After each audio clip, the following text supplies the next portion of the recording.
actually get to see another movie. A friend of mine wanted to go see a movie, and instead of going to see Skyfall, which would have been my second time, and I would have been totally okay with that, we went and saw Red Dawn. Not the original, mind you, the new version of it. Yeah.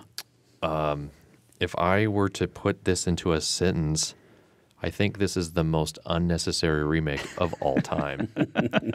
There are many reasons for this. One, in the world of New Red Dawn, cars are indestructible. At least the cars the main characters are driving. Yeah. Two, somehow at one point, characters become indestructible.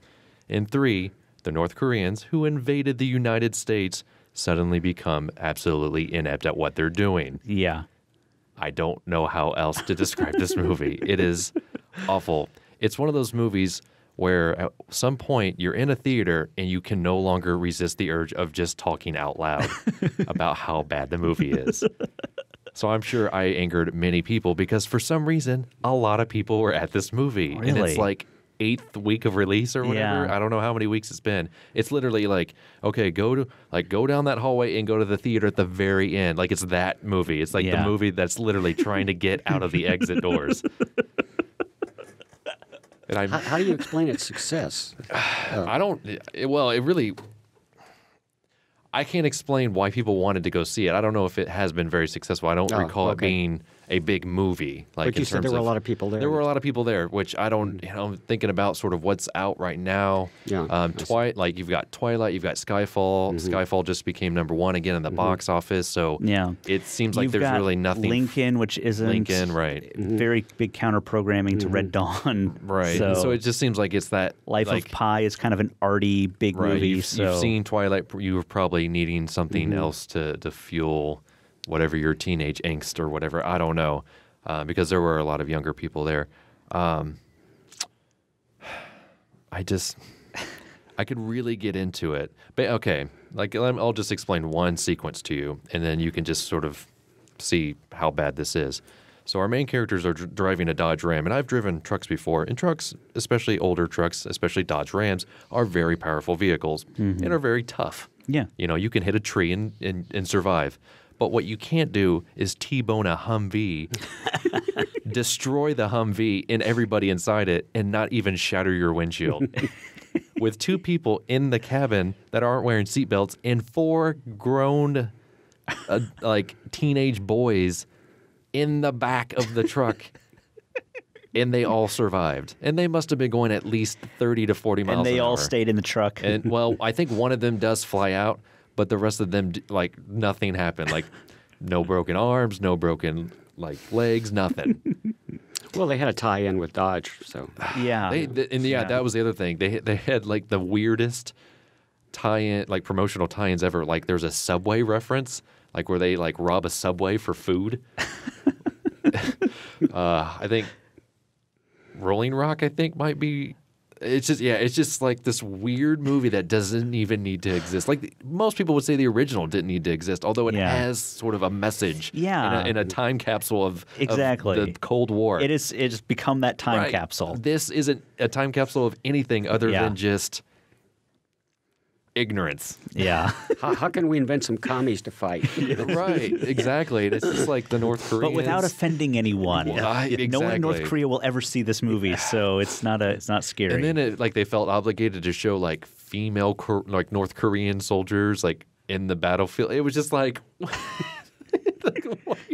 are you trying to do, movie? It's so strange. And then I'm trying to think who's the guy that plays Thor? Chris Hemsworth. Chris Hemsworth. Okay, he's in the movie. He's sort of the main guy in the movie, the older brother character. And I don't know who plays his younger brother, but he's not that good. That's all I can say. Yeah, he's just not that good. And by the time the movie tries to take a really cool sort of twist, it's already lost at least me. And hopefully everyone else in the theater. I think at one point somebody might have been annoyed, but then they started realizing how bad the movie really was. It's at some point the movie just becomes so bad it's not even good. Yeah. It's not even fun to yell at it. It's not bad enough, maybe. I don't know. It is bad. It's ultra bad. It's ultra bad. It's just the leaps of logic that it takes don't make, like, they're just so glaring that you're just like, no, that really could not go down the way it would happen. Yeah. So, like, people are jumping like 20 feet down onto buildings and they're not breaking anything. But maybe if somebody like Ed Wood had directed it, it might have worked. Yeah. Maybe, I don't know. It's just, A little more amateurish. Anyway. it's just, and then they have, of course, like the montages where, they're learning how to fight and to. I sided with the North Koreans at some point in this movie. I'm pretty sure I did. I'm pretty sure I wanted to see all of the American people in this movie die. And that is so unpatriotic. And that's the movie's fault. So I don't recommend it unless, later if you want to rent it for like $1 and see exactly what I'm talking about, because there is so much badness to this movie that I Wow. won't spoil for you because you just have to see it. Like, and I know I'm like endorsing the movie now, so clearly whatever they did to me worked. They indoctrinated me. And that's, I don't know. I'm so far gone at this point. Oh, So wow. it is definitely a movie to maybe watch with some of your friends just to see how bad it is, and just a running commentary in your own home theater would probably Yeah. be way more appropriate than I made it at a theater with other people around me. So Yeah.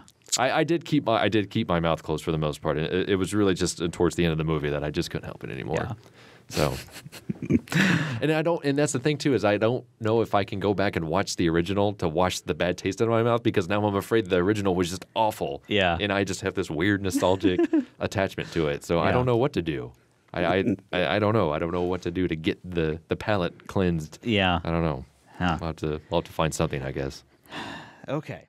A Place for Film is recorded at WFIU Studios in Bloomington, Indiana.